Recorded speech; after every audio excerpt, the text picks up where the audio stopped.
आज वचन का शीर्षक क्या होना चाहिए? कोई मुझे समझाएगा आज का दिन हम क्या करें, क्या करना चाहिए हमें? कोई मुझे बताएगा? आज इस साल का आखिरी रविवार है। इस साल का आखिरी रविवार है। तो आखिरी रविवार में क्या करना चाहिए हमें? जो हमारे दिनों में जो हमने आशीष पाई इसके बारे में उसके लिए धन्यवाद करना चाहिए और दूसरों को माफ कर देना चाहिए। माफ तो जिंदगी भर नहीं करते, जितना मर्जी कहते रहे, फिर भी हम अपने रंजिश, अपने जलन, ईर्ष्या, वैर अपने शब्दों के द्वारा दर्शा देते हैं। माफ करते हैं बेटा हिमांशु को? माफ करते हैं, भूलते नहीं। नहीं, परंतु आज एक बात बोलूं, सबसे मुश्किल है माफ करना। आज का दिन हम सबके लिए है कि हम हल्का सा अपने अंदर झांक कर देखें। जो भी कुछ हुआ, जो भी कुछ इस साल में हुआ, परमेश्वर को उसके लिए धन्यवाद दें। परमेश्वर को इसके लिए धन्यवाद दें। किसका नुकसान हुआ तो धन्यवाद है प्रभु, इस साल में, अब आने वाले साल में तू भरपूरी कर रहा है। कोई मानसिक तनाव आया, प्रभु इस साल तो मुझे छुटकारा दे रहा है। कोई शारीरिक बीमारी आई, प्रभु इस साल अब मैं स्वस्थ जीवन जीऊंगा, मुझे मालूम है कि मुझे मेरी बीमारी से छुटकारा दे दिया है। धन्यवाद का वरदान परमेश्वर को भाता है। एक ही चीज है जो परमेश्वर को भाती है, धन्यवाद। उसका कोई वचन, बहुत वचन है। मेरे जीवन का परमेश्वर के राज्य में आने के बाद पहला वचन ये था, भजन संहिता 50 का 15। लेकिन जब मैं 14 में आया तो असलियत मालूम पड़ा। 14 में कहता है कि परमेश्वर को धन्यवाद ही का वरदान चढ़ा, भी का नहीं। हम तो भी का चाहते हैं, प्रभु तुम्हें की याद करेगा, फिर थैंक यू क्या देने। हम एक दूसरे को यही आता और क्या। परमेश्वर को भजन संहिता 50 का 14, परमेश्वर को धन्यवाद ही का वरदान चढ़ा और परम प्रधान के लिए अपनी मन्नतें पूरी कर। यहाँ कह रहा है कि यदि तुम परमेश्वर से कुछ वादा करते हो, मन्नत मांगते हो, पहले तो मैं कहूंगा कि बाइबल बहुत साफ चेतावनी देती है, मन्नत मानकर ना पूरी करने से अच्छा मन्नत का नाम मानना। हम जाते ही कहते हैं प्रभु बस पुत्र दे दे, बेटा दे दे, जैसे हन्ना ने कहा इसको सारा जीवन तेरी सेवकाई के लिए दे दूंगी। हम बहुत सी मन्नतें मान लेते हैं लेकिन उस मन्नत को पूरा नहीं करते। यहाँ कह रहे हैं कि परमेश्वर को धन्यवाद ही का बलिदान चढ़ा और परम प्रधान के लिए अपनी मन्नतें पूरी कर। यदि आप ये करते हो, इसका मतलब परमेश्वर का कहना मानते हो, परमेश्वर के कहे को समझते हो, जानते हो,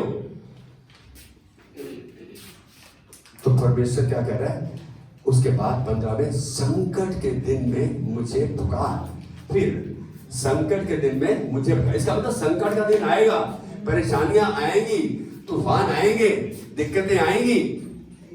हम सोचे प्रभु मैं तो तेरा बच्चा हूं, मेरे पास ही क्यों आ रहा? तूने तो कहा था बस सब कुछ ठीक ठाक होगा। कहीं नहीं कहा प्रभु ने सब ठीक ठाक होगा, कहीं नहीं कहा। उसने कहा कि तुम नाना प्रकार की परीक्षाओं में पड़ोगे। याकूब की पत्री 1:2 पे कहता है कि हे मेरे भाइयों, जब तुम नाना प्रकार की परीक्षाओं में पड़ो तो इसे पूरे आनंद की बात समझो। मेरा उदाहरण थोड़ा गलत है लेकिन जरूर कहूंगा, किसी घर में मर जाए कोई, किसी को धन्यवाद देते देखा, खुश होते देखा? क्यों? रोक सकते हो क्या उसको जो जा रहा था? कुछ कर सकते हो क्या? बहुत कुछ कर सकते हैं, कुछ से नहीं कर सकते। जब उसके सांस पूरे हुए तो डॉक्टर बोलते हैं सॉरी मैम, ये तो जा चुके हैं। संकट के दिन में मुझे पुकार। जब तुम परमेश्वर का काम मानते हो तब आप संकट के दिन में पुकारने के लायक होते हो। हम तो कहते हैं बस प्रभु ने कहा तो हम पुकार सकते हैं। अंधे की तरह चले जाओ, एक अंदर दूसरे को सड़क पार करा रहा है और दोनों ही अपना टकरा रहे हैं। संकट के दिन में मुझे पुकार, मैं तुझे छुड़ाऊंगा और तू मेरी महिमा करने पाएगा। परमेश्वर यहां पर कह रहा है कि तुम धन्यवाद का बलिदान चढ़ाओ, अपनी मन्नतें पूरी करो और फिर तुम संकट के दिन में पुकार सकते हो। मालूम है, आपको पता होता है, हम सबको ये मालूम है, हम अपने हृदय में झांक कर देख सकते हैं कि हम उसको पुकारने के लायक हैं या नहीं है। हम उसका कहा जानते हैं, कहा मानते हैं, कहे पे चलते हैं या नहीं चलते। मेरे साथ आज ईमानदारी बरतना, हम में से कितने हैं जीवन में किसी न किसी समय में सहूलत और समझौते का इस्तेमाल करते हैं, कन्वीनियंस एंड कॉम्प्रोमाइज। कितने जन हैं? सभी ने किया है, सभी करते हैं। लेकिन मैं एक बात कहूंगा, परमेश्वर के साथ समझौता, परमेश्वर के साथ ऐसा व्यवहार करें, सब कुछ जिसकी ओर से मिलता है। दाऊद इस बात को समझ गया था, प्रभु सब कुछ तो हमने तेरे हाथों से पाया है। दाऊद ने इस बात को खुल के कहा। पहला इतिहास 29 अध्याय में 10वीं आयत के बाद देख लो तो दाऊद कहता है प्रभु सब कुछ तेरा है इस संसार में, और cattle on thousand hill belong to you. सारी की सारी भेड़ें जो हजारों पहाड़ों पर, हजारों जमीन के टुकड़ों पर है, सब तेरी हैं। सब कुछ पर, और जो कुछ पृथ्वी में है वो भी तेरा है, जो जन है वो भी तेरे हैं। इससे पहले कह रहा है, जो स्तुति आराधना में यीशु ने अगुवाई की कि आदर, महिमा, प्रशंसा, वैभव, शोभा सब तेरा है, सबको बढ़ाना तेरे हाथ में है। धन और संपत्ति परमेश्वर यहोवा एक ही ओर से मिलती है। आज एक बात बोलो, बहुत पैसा आ जाए ना तो आप ये जान लो परीक्षा की घड़ी आ गई। बहुत पैसा आ जाए, किसको पैसा नहीं चाहिए? किसको पैसा नहीं चाहिए? हाथ खड़ा करे। किसको पैसा नहीं चाहिए? धन संपत्ति नहीं चाहिए? किसको नहीं चाहिए? यहां सारे बैठ के झूठ बोल रहे, तो सारे के सारे एक एक करके नहीं चाहिए, सबको चाहिए। देखा, आहिस्ता आहिस्ता निकल रहा। पता है हम सब में भिखारी की आत्मा है। कौन सी? डेजी बहन, भिखारी की आत्मा। मैं उसमें दिखाऊंगा आपको। आप एक बात समझो, परमेश्वर ने अपने वचन में कहा कि मैंने तुम्हारे जीवन और धार्मिकता के लिए सब कुछ जुटा दिया है, दे दिया है। फिर हम प्रभु देख ले, अब तू दे कैसे मर्जी कर। कारपोरेशन का क्लर्क बनाए थे कि प्रभु 500 रुपया दे दूंगी, फारू 5,000 दे दूंगी, ये कर दूंगी, ये कर दे, ये कर दूंगा। कैसे हमने प्रभु को घूसखोर बना दिया। आज यीशु मसीह होता ना तो बोलते प्रभु 25% दूंगा, मेरा काम करा दे बस। चेले यही तो कर रहे थे। पौलुस और सिलास जब प्रचार कर रहे थे मार्केट में, तो उसको बोला ना, यार ये आत्मा तूने डांटी, वो आत्मा निकल गई है, हमें भी दे दे थोड़ी सी, है पैसे ले ले थोड़े। हमें बेईमानी की आदत भरी है। सॉरी, अरे परमेश्वर के साथ ईमानदार हो जाओ। उसको ईमानदारी, विश्वास, योग्यता, आज्ञाकारिता, ये 3 चीजें बहुत भाती हैं। He loves. I tell you, कोई दिन ऐसा नहीं जिस दिन हम नया कदम शुरू नहीं कर सकते। आज का दिन वो दिन है जब हम धन्यवाद देते हो, कहेंगे प्रभु जो कार्य को मैं नहीं कर पाया, अब मैं कोशिश करूंगा तेरे वचन के संतुलन में बना रहूं और वो सब करूं जो तुझको भाता है। किससे गलती नहीं होती, कौन गलती नहीं करता, लेकिन परमेश्वर एक है जो माफ करने में तैयार बैठा है। कार्य हम हो जाता है कि संकट के दिन में मुझे पुकार, मैं तुझे छुड़ाऊंगा। प्रभु कह रहा है मैं छुड़ाऊंगा तुझको। ये आयत यहां आती है। हम सब में कोई ना कोई ऐसी आदत, कोई ना कोई ऐसी सोच, कोई ना कोई ऐसा चलन फंसा हुआ है जो हम नहीं छोड़ पा रहे। कह रहा है मैं तुझे छुड़ाऊंगा और तू मेरी महिमा करने पाएगा। एक वचन, आज थोड़ी चेतावनी का वचन है, बुरा नहीं मानना। भजन संहिता 50 का 22 और 23, भजन संहिता 50 का 22 और 23 कह रहा है, हे परमेश्वर को भूलने वालों। यहां सब याद रखने वाले हैं, जो प्रभु की उपस्थिति में सब याद करने वाले। हे परमेश्वर को भूलने वालों, यह बात भली भांति समझ लो। ये वचन सुना नहीं है अभी तक, बहुत बंद है।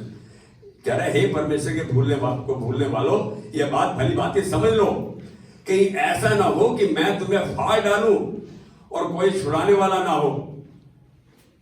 परमेश्वर कह रहा है, मैं तुम्हें फाड़ डालूं और कोई तुम्हें छुड़ाने वाला ना हो।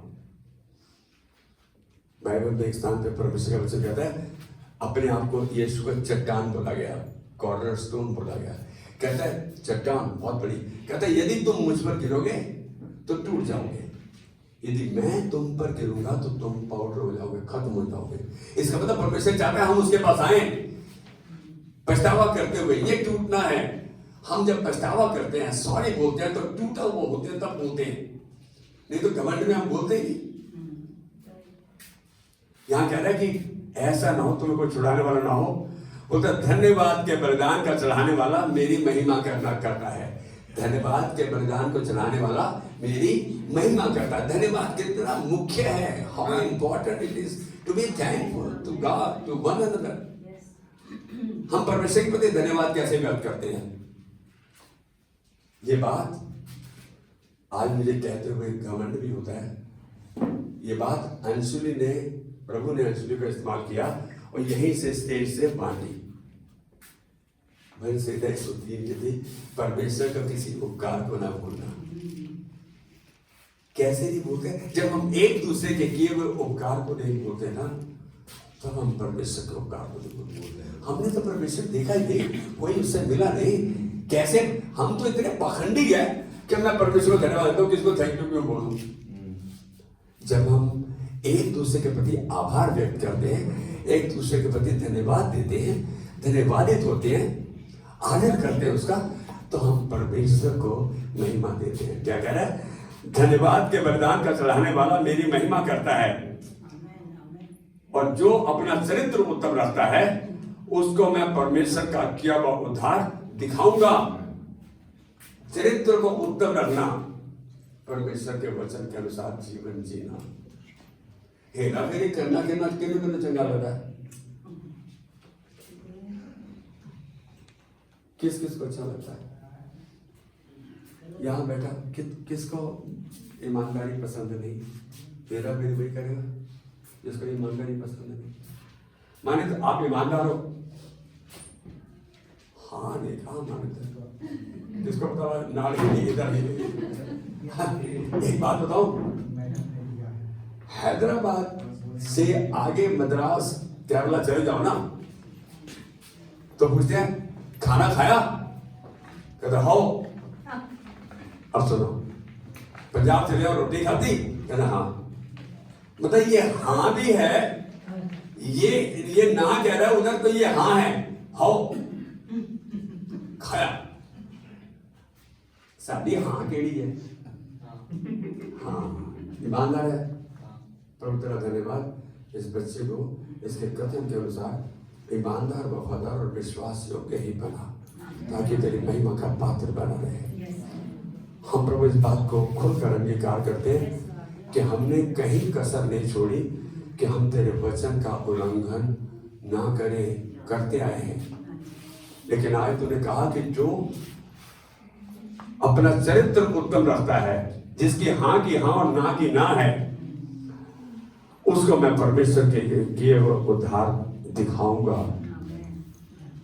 एक वचन, उद्धार का मतलब हर तरह से चंगाई, भरपाई, भरपूरी, शांति, आनंद, सब कुछ है उद्धार में। एक वचन मेरा बहुत चाहता है, पहला थिस्सलुनीको 5 का 16, 17, 18। उसमें सारी की सारी हमारी जीवन शैली छिपी हुई है। कोई भूल जमाने क्यों देखना क्या पड़ रहा है? हाँ 16 क्या है? निरंतर प्रार्थना में लगे रहो, सदा आनंदित रहो। सदा आनंदित रहो। 16 नंबर 2 निरंतर प्रार्थना में लगे रहो। 17 क्या हम सदा खुश रहते हैं? बाकी जगह साडा रोना थोड़ा बंद ही नहीं होता है नहीं सब में आप साडा साडा बना हमारा हम भी शामिल सदा आनंदित रहो। हम मान सकते हैं प्रभु के सामने कि प्रभु मैं नहीं रहता सदा आनंदित, मुझे माफ कर, ये मेरी गलती है, तेरे वचन का उल्लंघन कर रहा हूं। निरंतर प्रार्थना में लगे रहो, लगातार प्रार्थना में लगे रहो। कह रहा काम कैसे करेंगे? निरंतर प्रार्थना में लगे, इसका मतलब लगातार परमेश्वर के साथ जुड़े रहो। आप प्रार्थना करते हो तो आप परमेश्वर से बातचीत कर रहे हो।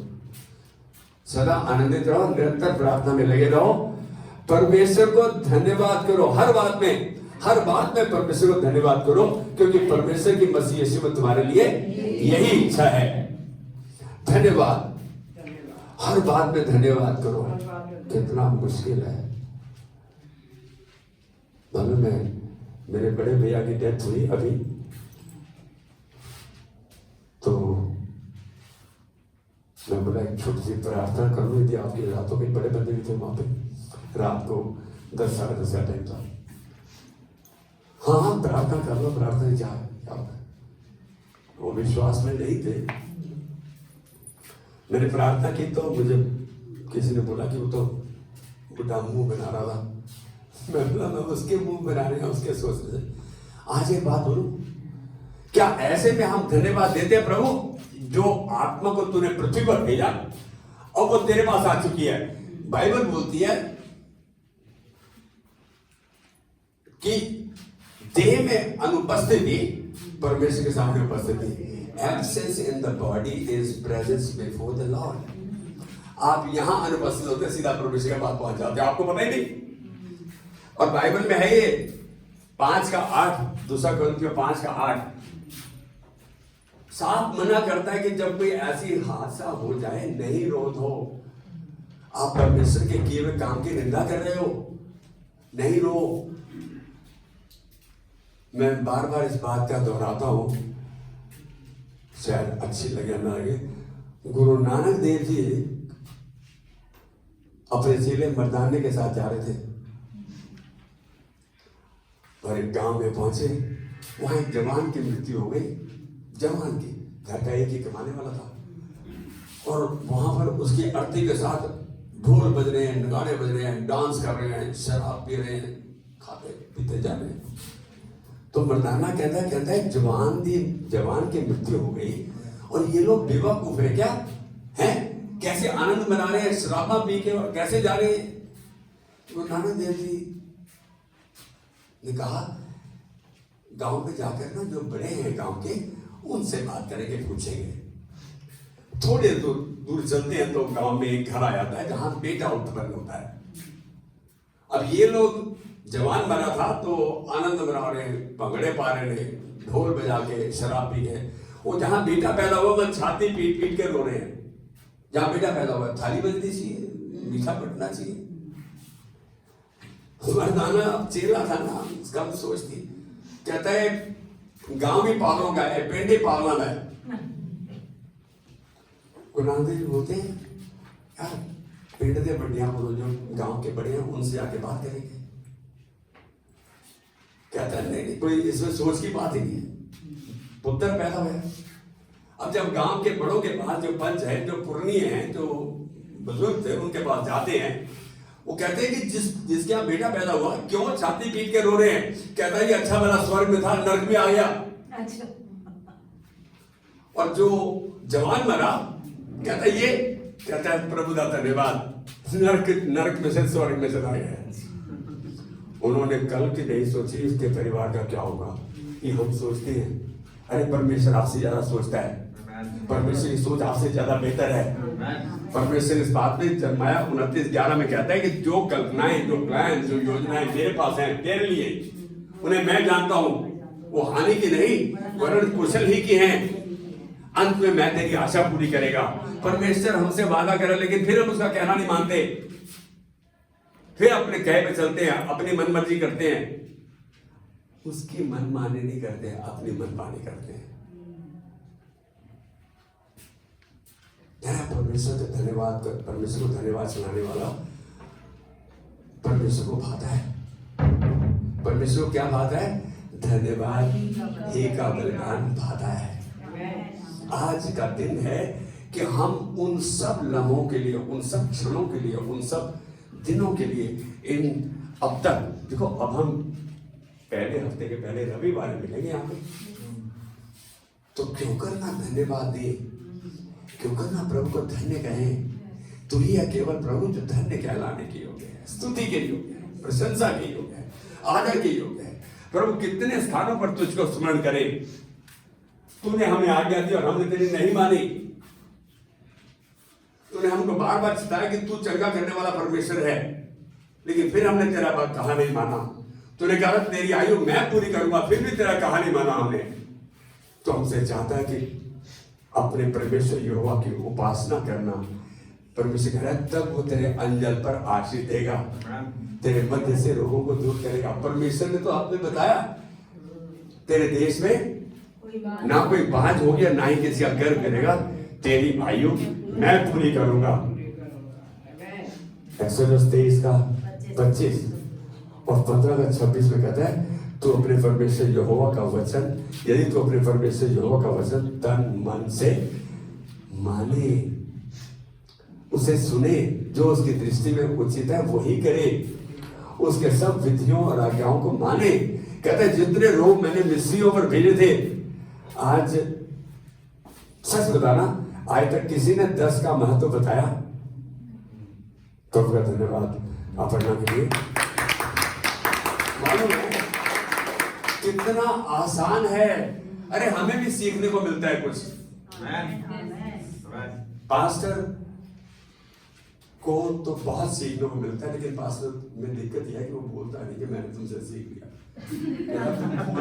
हो जाओगे। अरे देखा पास्टर बेवकूफ पहले से जा पास्टर का। हाँ बेवकूफ, मेरे को ही कहने में कोई हर्ज नहीं। जब मैं चूड़ों का सरदार हूं तो मूर्खों का सरदार हूं। मूर्ख कौन हुए? जो मेरे सामने बैठे हैं। आप अंदाजा लगाओ कि भाषा का, शब्दों का इंटरप्रेट करना, उसका अर्थ समझाना इतना आसान नहीं है। जिसको शब्द को तोड़ना नहीं आता उसको शब्द को जोड़ना नहीं आता। संधि विच्छेद और संधि आपस में बहुत आस पास है। कहाँ है? अच्छा उधर गया बेटा, अंशु उधर गया। आज एक बात बोलो, आज एक बात बोलो। क्रिसमस के दिन अंशु का यहाँ कितना मन था, लेकिन परमेश्वर की योजना थी कि भाई उसका इलाज, उसका लिए वो जो उपचार होना था, वहां जरूरत है। हम समझते हैं, हम समझदार हैं, लेकिन परमेश्वर बहुत कुछ जानता है जो हम नहीं जानते। सब कुछ जानता है, वो सब कुछ जानता है। कोई बताएगा ये वचन कौन सा है? नहीं जो कल्पना में तुम्हारे विषय में करता हूँ, बिल्कुल ठीक है। जो कल्पना है मैं 29:11 मालूम है, इसमें एक तोड़ है। 29:11 तक तो ठीक है, अंत में तुम्हारी आशा पूरी करो। हमारे गुदगुदाते रहते हैं प्रभु हमारी आशा पूरी करेगा, मेरी इच्छा पूरी करेगा, मेरे को ये दिलाएगा वो दिलाएगा। अबे भिखारी की आत्मा है क्या? वो कह रहा मैंने सबको तुम्हें दिला दिया, सबको तुम्हारे लिए जुटा दिया, फिर तुम मांग रहे हो, फिर तुम विनती कर रहे हो, आशा कर रहे हो, मेरे लिए प्रार्थना करो। उसने कहा क्या? आज एक बात बताओ, यीशु मसीह ने क्या दर्शाया? यूहन्ना 11:40 में क्या दर्शाया? उसने साफ दर्शाया प्रार्थना कैसे करना है। उसने कोई लंबी प्रार्थना नहीं की। वहां पर लाजर की कब्र के ऊपर प्रार्थना कर रहा है, जो कि मृतक परिस्थिति थी। हमारी सारी परिस्थितियां जिंदा हैं। पता है क्या बोला उसने? हाथ उठाकर धन्यवाद दिया। तेरा धन्यवाद देता हूँ, तूने मेरी प्रार्थना सुन ली, प्रार्थना बोली नहीं। क्या परमेश्वर को आपको बताने की जरूरत है कि मैं इस देख प्रभु मैं यहाँ, इसने मेरे को ये कह दिया, ये मत। परमेश्वर सब कुछ जानता है, ये बताना है। परमेश्वर सब कुछ जानता है। फिर भी हम कहते हैं पास्टर मेरे लिए प्रार्थना करें। ठीक, पास्टर क्यों आपको नाराज करे? मैं बोला मैं बेवकूफ नंबर 1 तेरे लिए प्रार्थना क्यों करूं? मेरे को एक बहन ने कहा, मैं नाम नहीं ले सकता, पास मेरे लिए रोज प्रार्थना किया करो। मैं बोला तो तू क्या करती है? तेरे को प्रार्थना करना आता है? तेरी दिक्कत को तू जानती है, तेरा मैं जानता हूं, तेरा पति जानता है, वो भी नहीं जानता। पता है क्या है? आज एक बात जानू, आपसे अच्छी परमेश्वर से डायरेक्ट बातचीत कौन कर सकता है? आपके दुख सुख रहन सहन परेशानियों को आपसे अच्छा कौन व्याख्यान कर सकता है? कुछ नहीं, यीशु मसीह का पैटर्न देखो। कहता पिता धन्यवाद देते हैं, आज तूने मेरी प्रार्थना सुन लिया, हमेशा मेरी प्रार्थना सुन लेता है। और फिर लाजर को पुकारता है जो कब्र में था, लाजर बाहर निकला। आप खाली परमेश्वर को प्रभु तेरा धन्यवाद, तूने मेरी प्रार्थना सुन ली है, बस इतनी सी प्रार्थना से आपका काम खत्म हो जाता है। मालूम है ये बात मैंने कहां सुनी? भाई आर राजकुमार हैं, बहुत अच्छे प्रभु के दास, महान परमेश्वर के दास। जिस चर्च में वो प्रचार कर रहे थे, उस चर्च के पास्टर दिल्ली के नोन पास्टर हैं, बहुत नोन। मतलब दिल्ली में कोई बड़ा प्रोग्राम होता है तो दो पास्टरों को संपर्क किया जाता है। वो पास्टर कह रहे हैं कि हम इतनी लंबी लंबी प्रार्थनाएं करते थे, ओ प्रभु तू महान है, सर्वशक्तिमान है, तेरा कोई। ओ भाई भाषण बंद करो। कह रहे हैं कि राजकुमार ने हमारी प्रार्थना को एकदम कंडेंस कर दिया, बिल्कुल छोटा कर दिया। प्रभु तेरा धन्यवाद, तूने मेरी प्रार्थना सुन ली है, यीशु मसीह के नाम में। मालूम है ये बात परमेश्वर को भाती है कि तुम उस पर विश्वास करेंगे, उसको सब कुछ पता है। नहीं तो आप सोच रहे हो उसको क्या पता, परमेश्वर को क्या पता। मैं जैसे पास्टर को बोल देते हैं, पास्टर आपको क्या पता मैं कौन सी परिस्थिति से होकर गुजर रहा हूं, आपको थोड़ी पता है।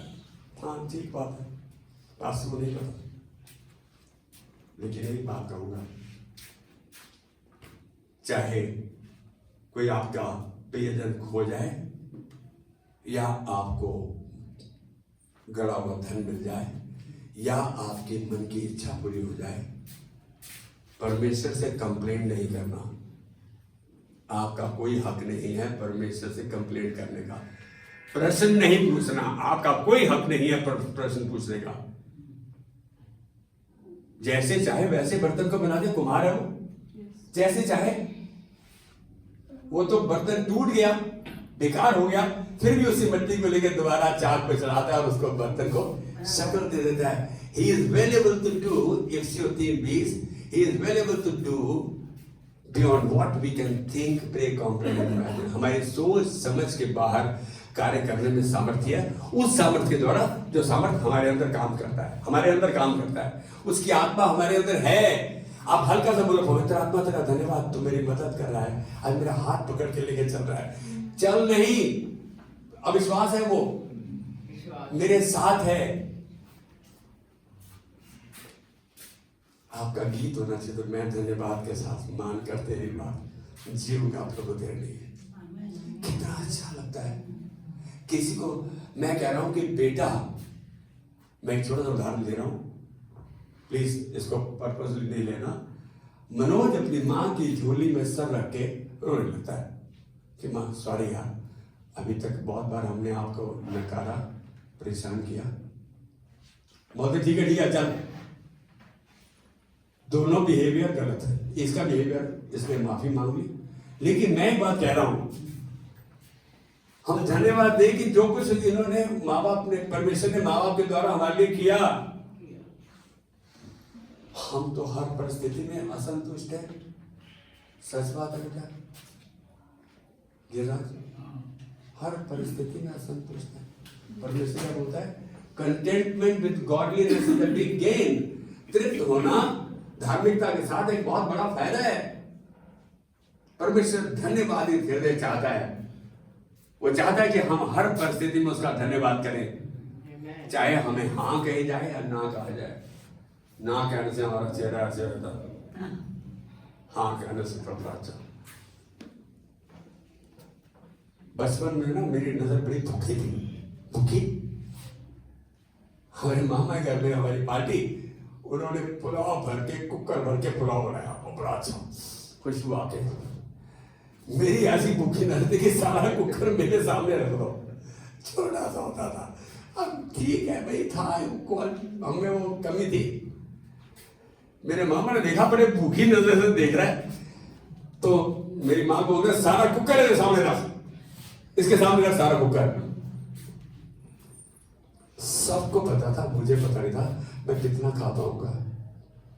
हमें क्या चाहिए? हमें परमेश्वर की उपस्थिति से बढ़कर और कोई चीज नहीं है। Lord, it's your presence that I need the most. तेरी उपस्थिति मुझे सब कुछ है मेरे लिए। जिसके पास परमेश्वर की उपस्थिति है, कोई चीज की जरूरत है उसको? सब कुछ उसके पास है। आज हम इस बीते हुए वर्ष, जो वर्ष बीत रहा है, इसके लिए परमेश्वर को धन्यवाद देंगे और वो सामर्थ मांगेंगे कि हर क्षण हर लम्हा हम उसे धन्यवाद के साथ धन्यवाद का बलिदान ही चढ़ाते हैं। एक दूसरे से बात करें तो कंप्लेंट नहीं करें, जेरा नहीं करें, ये नहीं करें कि यार तू सुनता नहीं, ये नहीं करता। मुस्कुरा के दिखाएं और थैंक यू बोले किसी भी भले कार्य के लिए। आइए आंखें बंद करेंगे, प्रभु धन्यवाद देते हैं इस वर्ष के लिए जो प्रभु अंत तक आ पहुंचा है। हम भाई बहन प्रभु अगले वर्ष में ही मिलेंगे। आज हम यहाँ एकत्रित हुए हैं तो तुझको थैंक यू बोलने के लिए, धन्यवाद का बलिदान चढ़ाते हुए आज हम तेरे सिंहासन के सम्मुख आते हैं। हम मांगते हैं प्रभु हमें माफ कर, हमारे रवैये के लिए, हमारे चलन के लिए, हमारी नासमझी के लिए, हमारी गलतियों के लिए आज हम पछतावा करते हुए तेरी माफी को ग्रहण करते हैं और इस बात को कहते हैं प्रभु आपसे आने वाले वर्ष में हम तेरे धर्म में नियमों को मानेंगे, तेरा कहा मानते हुए तेरे हाथ में अच्छे औजार की तरह इस्तेमाल होंगे। धन्यवाद देते हैं, आदर महिमा प्रशंसा तुझको देते हैं। हमारी विनती को सुन लिया तूने, हमेशा हमारी प्रार्थना सुन लेता है। हमें बच्चों में, इन परिवारों में, इनके एक्सटेंडेड फैमिलीज में, इनके कार्य क्षेत्रों में तेरी महिमा को देखते हैं। यीशु मसीह के नाम में अब हमारे पिता का प्रेम, मसीह यीशु का अनुग्रह और पवित्र आत्मा की सहभागिता जो उसने हमारे अंदर छोड़ी अनंत काल तक हमारे साथ बने रहे। Amen. Amen. Amen. Amen. Amen. God bless you. Have a wonderful day, wonderful year, and year end must start with a prayer, and that should be the beginning of the new year.